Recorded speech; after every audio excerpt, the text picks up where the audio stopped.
Adventures in time and space, transcribed in future tense. Dimension X.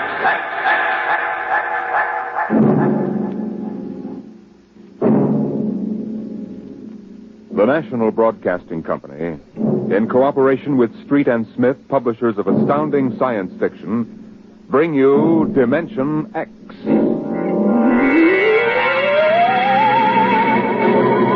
The civilization of the galaxy spread across 200 million worlds. The black void of space swarmed with the ships of the Empire. But far off the trade routes, almost forgotten, lay the dying planet Earth.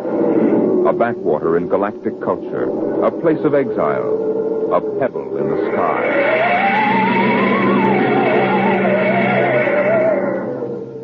I landed on Earth, on the one spot which I would have called civilized. A patch along the desolate heights of the Himalayas that surrounded the palace of the imperial governor of Earth. Dr. Bell Avedon of Sirius Sector. That's a familiar name. Perhaps you've seen it in the Galactic Archaeological Journal, my Lord Ennis. Me? No, I'm a soldier, not a scientist. It was a newspaper article. You gave an interview about your expedition to Earth. I suppose you'll want to start digging. Whatever can you find on this miserable heap of rubble? I don't consider Earth a miserable heap, my Lord. It's absolutely unique in the galaxy. Unique? It's the only inhabited planet that is radioactive. It's a pig pen. Yes, I know. But this planet is inhabited. Biologists have proven that on a radioactive world, high forms of life cannot develop. High forms? The rest of the galaxy hates the Earthmen, and they return it with interest. I don't think you understand. I'm not intolerant of anyone, and that even includes Earthmen. My theory is that life on Earth originated before it was radioactive. There's a story like that in the Earth lore of the ancients. I know, I've read it. Oh? I wouldn't admit that here if I were you, Dr. Avedon. It's forbidden for outsiders to read it. The Earthmen get pretty violent about their religion. Do you mean the imperial police power here is defective? It is in case of sacrilege. Well, now, what do you actually want to prove? That man originated in prehistoric times on Earth before space travel and spread to the other planets. What? Are you seriously suggesting that at one time Earth was the only inhabited planet? And that man descended from Earthmen? There's a chance it might be so. You'll change your mind when you see them, Doctor. I'm not an anti-terrestrial, but as far as I can see, they're lazy and ignorant and generally inferior to us. I'm as liberal as the next man, but it's a fact. Once an Earthman, always an Earthman.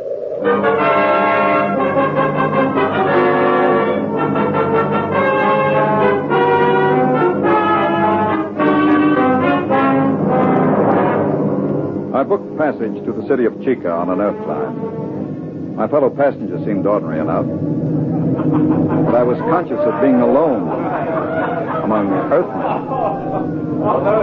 I beg your pardon. Could you tell me what's going on there? Sure. You see that couple? They've been married 40 years.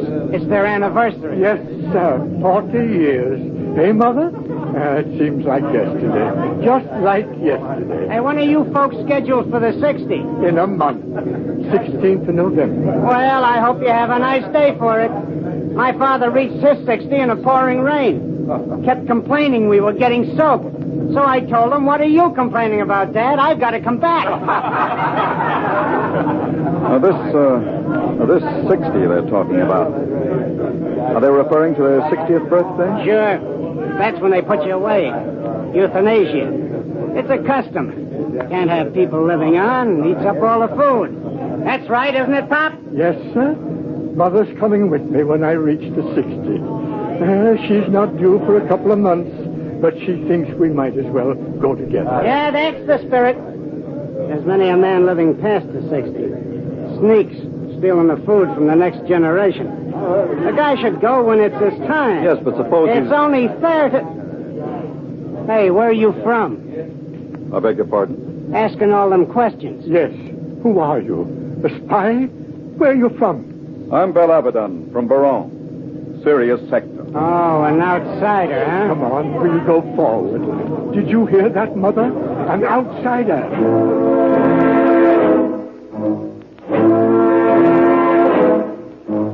I burned with indignation. Earthmen treating me like an outcast. Earthmen. When we landed, I followed my intention of observing the human animal, subspecies Earth, in its native habitat. In this case, a large department store. Perhaps I resembled a floor walker, for a young Earth girl came up to me and asked a question. Pardon me, but it's my father. He's about 5'4". He wears eye lenses. I think he had on a brown coat. I'm afraid I don't remember seeing anyone. But they followed me here. I've got to find him. Are you in trouble, miss? No. No, it's nothing, really. I'm sorry I bothered you. Attention. Attention, please. What's that? All patrons of the store will kindly leave by the 5th Street exit. This store is being evacuated for radiation fever quarantine. What's all this about? They're after me. It is really radiation fever at home. Who's after you? How am I going to get out of here? They'll be checking registration cards at the door. Haven't you got one? Yes, but it has my name on it. I don't know what to do. Come on. But you don't even know me. I don't know anybody here. But you're an interesting species. Person. This way. Show your own car. Come on, step along. Next. Check. Wait a minute. Hold the check. Yes, sir. Stand right there. Look here, officer. Are you with her? Yes, but you'd better find out who I am. Later. Stand over there. Next. Come on. Show your own. What is it now? The Imperials. Are you afraid of them? Of course. Don't worry about the outsiders, Miss Schecht. I'll handle them. Oh, no, don't try anything. Don't talk to them at all. Just do what they say. Don't even look at them. We'll see. Here they are. All right, now. You, guard. Yes, sir? I'm Lieutenant Cloudy, Imperial Garrison. Who's got the key? If it please your honor. Not so close, idiot. You might be infected. I'll take over. You, Earthy. What's your name? Speak up, squaw. Paula Schecht, sir. Your registration papers? Here you are, sir. Thank you. All right, now. Pick them up. Go on. Say, look here now. What did you say, Earthy? If you please, sir. This man has nothing to do with me. I never saw him before. What did you say? I don't like the way you treat women. And I'd advise you to improve your manners. And where have you been brought up, Earthy?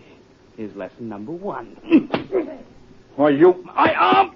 Let go! Sergeant, Neuronic whip! Oh, no, no. Yes, sir.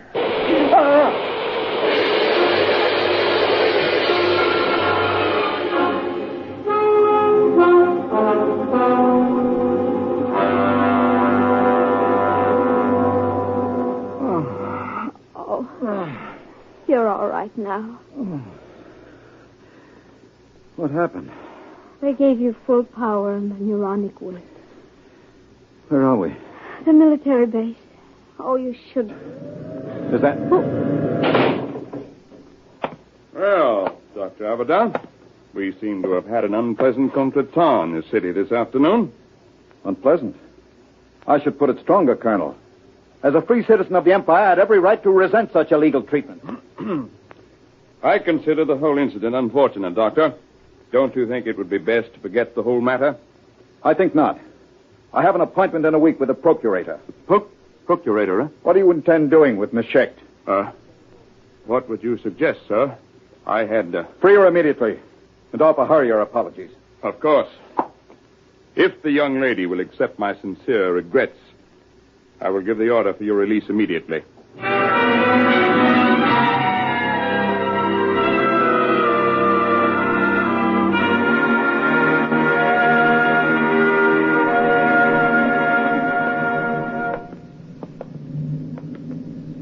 I don't understand. They just turned us loose. Of course. You must be very important. I never heard of the outsiders being that polite to an Earthman before. I'm not an Earthman, Paula. What? I'm an archaeologist from the outside. Oh. Well, then you stood up to the soldiers because you knew it was safe all along. And I thought... Oh, I should have known. Paula, does my not being an Earthman make me any different from 5 minutes ago? You might have told me, sir. If you don't mind, don't call me, sir. Don't be like the rest of them. Like the rest of whom, sir? The rest of the disgusting animals that live on Earth? Please. If you'll excuse me, sir, I must leave. Oh, wait. Paula. Listen to me. Paula.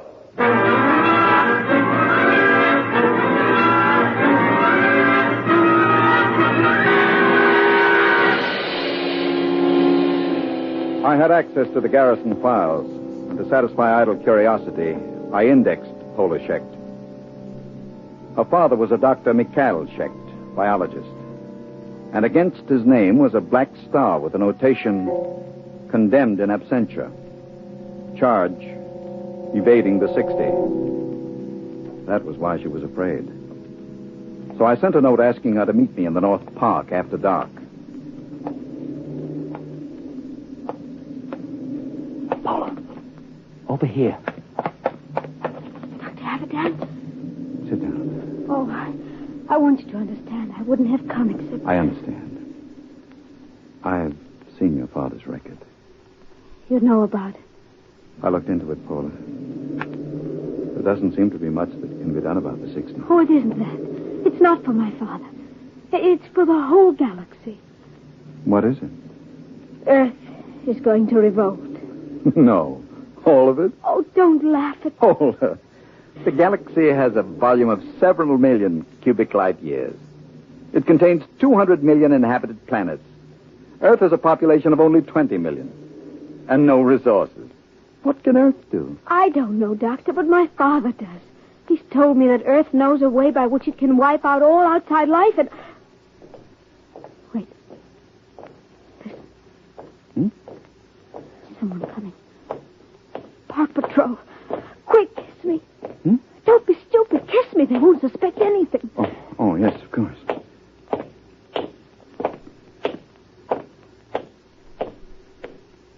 Paula. They've gone. It's all right. Now come with me. I'll take you to my father.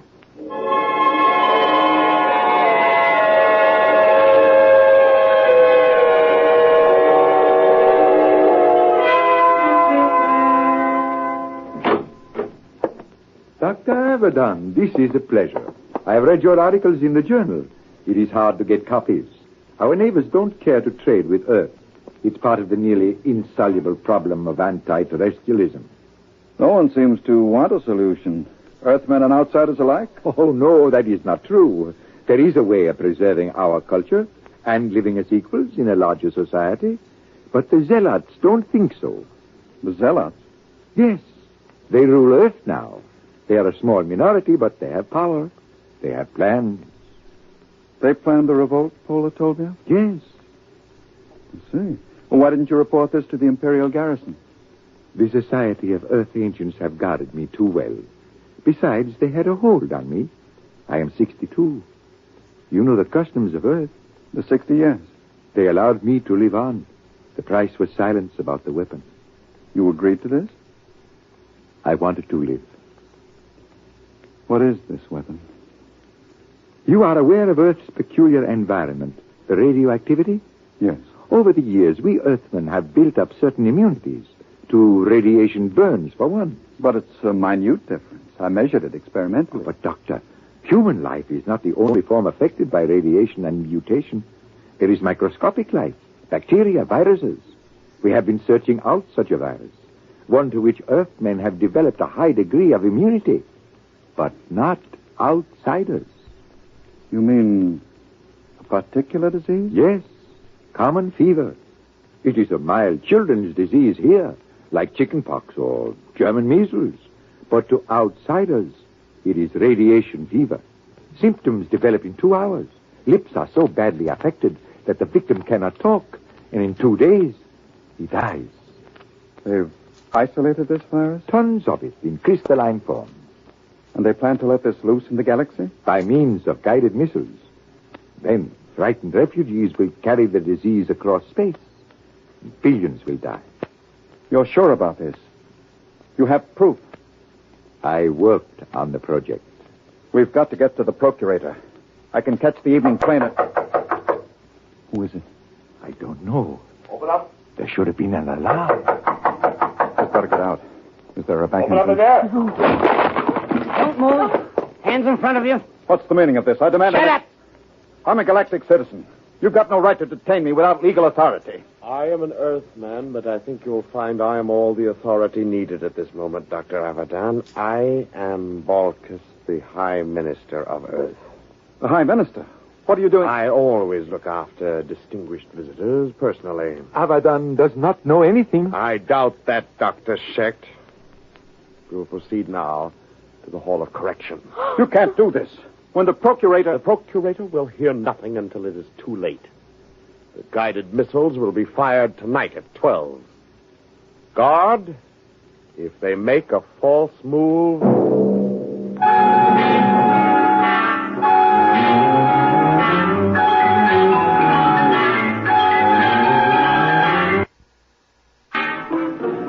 Keep them covered, guard. Right. Hold on. Can you scream? There, coming down the street. Imperial Patrol. Oh, it's no use. Do what I say. Scream. Go ahead. Hold it. They're outsiders. They're right. That's the Imperial Patrol. All right, Earthy. What's going on here? Good morning, Sergeant. Sir? Earthy? You don't understand. I'm Balkus, the Lord High Minister of Earth. Listen, Earthy, I don't care who you are. What's going on? Yes, sir. We've arrested these people. What charge? Blasphemy. All right, get moving. Thank you. Sergeant, What do you want, Earthy? I'm a galactic citizen. I demand the right... You? May we proceed, sir? Listen, Sergeant. I've something more to say to you. What? This. No Earthy's going to get away with this. Get a squad car. But, Sergeant, I'm the Lord Minister of Earth. Tell him about it at the Imperial Barracks. Now move, all of you, before I give you a shot of the whip.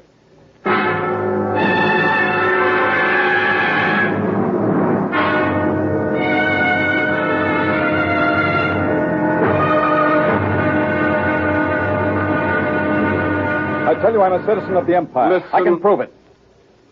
You'll get into a lot of trouble if you don't believe me. I'll admit no Earthy would dare spit in my face. It was the only way I could get to the garrison. I insist on seeing the officer of the day. I sent for him. You better have a good story. Attention! Steady. Which one of you claims he's a citizen of the Empire? I am. Bella, it's the one from the store. You, eh? The smart louse that broke my arm. Well, well, well. I've got to see the colonel, Lieutenant. Now, Dr. Abadan, I could hardly do that unless it's important. It is important. It's life and death for the galaxy. Mm-hmm. Come here. Closer. Oh, it's too bad I've got to save you for the colonel. What? He'll see you at 5:30, his orders. You knew all along. Sure. Come on, Earthy lover.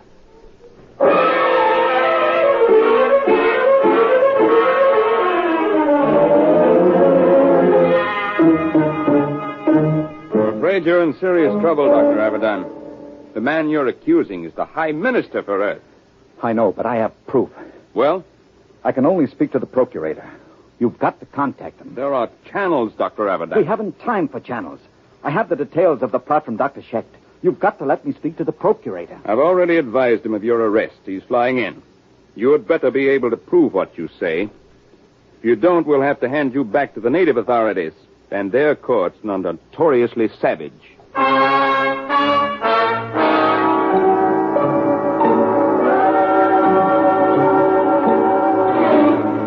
Well, Abadan, I've called you here with His Excellency, the High Minister for Earth. My lord, this man is behind the whole plot.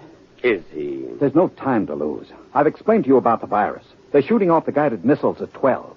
You've got to take action. Well, Your Excellency, my lord, if this man has any evidence... You admitted it this afternoon. You have no witness to that. Ask Dr. Schecht. He worked on the virus. I wouldn't say that Chet lied, my lord, but he is a criminal, wanted for evading the 60, and some men will invent any story to avoid death. The deadline is midnight. You've got to bomb those temples where the launching sites are. Perhaps I can explain. According to my information, Dr. Abadan seems to have succumbed to a certain Earth girl, the daughter of the unfortunate Dr. Chet. Is this true, Abadan? What has that got to do with it? There isn't any time. You've got to do... Dr. Abadan, are you in love with that girl? Yes. Will you listen to I me? don't think we need pursue this any further. Your Excellency, I shall order you released with an apology. No. Dr. Abadan, I can hardly believe a degenerate who fraternizes with Earth women. You scum, you pot-bellied scum. I warn you, Abadan, you're in trouble enough. I'm in trouble. You fool, you stupid, blind, bigoted fool. You're destroying the galaxy. You're murdering them all. But before I die, I'll have the pleasure of smashing your fat, oily face in the... Go. Guard the whip.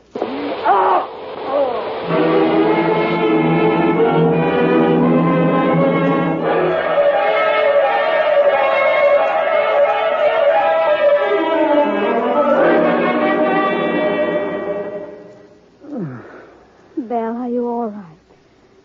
Oh. What time is it? 1:30. Past the deadline. It's all over. Lord Ennius released the High Minister with an apology. Doesn't matter. The Empire can wipe Earth out. It won't save any lives. The virus must have been spread here, too. Earthmen are immune, but outsiders... Belle, you're an outsider. Yes, Oh, I am. We're paying, Paula. The rest of us. Paying for centuries of intolerance. oh, Belle. Look out there. Through the bars. The night sky. Pinpoints of light. The Empire. Doomed. Oh, Belle. Belle, don't. I was just thinking. I came to Earth to prove a theory that man started here. That once in prehistoric times, Earth was the only populated world of the galaxy. It's funny. Now it will be that way again. Man living only on Earth. He'll forget the science, the machinery of the Empire. He'll forget the stars. And there will be only Earth. Alone in the universe. A pebble in the sky.